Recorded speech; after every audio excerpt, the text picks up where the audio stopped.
Welcome to the Learning Pines YouTube. We hope this video helps. You will begin by stopping the app and securing your work.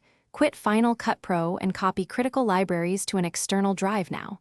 Once done, open Finder and go straight to /movies and Final Cut backups. You need the library bundles. Next, right-click a FCP bundle and choose Show Package Contents to expose render files, cache, and transcoded media. This is where space vanishes. Make sure to leave original backups untouched and work on copies, so you can revert if anything looks wrong. You now remove the heavy items. Inside each library package, delete render files and proxy or optimized media you no longer need. Focus on the largest files first. Sort by size in Finder and remove anything over 1 GB unless required.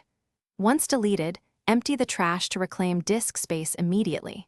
Then restart Final Cut Pro. It will recreate only essential caches.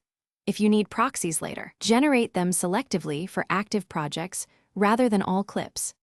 Finish by adjusting Final Cut preferences. Set media and cache to a specific external location and enable library-managed media only when necessary, so you avoid hidden duplicates.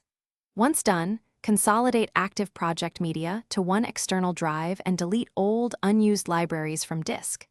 If you still see high usage, generate a storage report in Finder, identify remaining large FCP bundle files, and remove their caches. Troubleshooting tip: if Final Cut recreates huge caches, relaunch while holding Option to reset cache paths, then reassign a smaller cache folder. Thanks for watching. Consider subscribing if we helped you.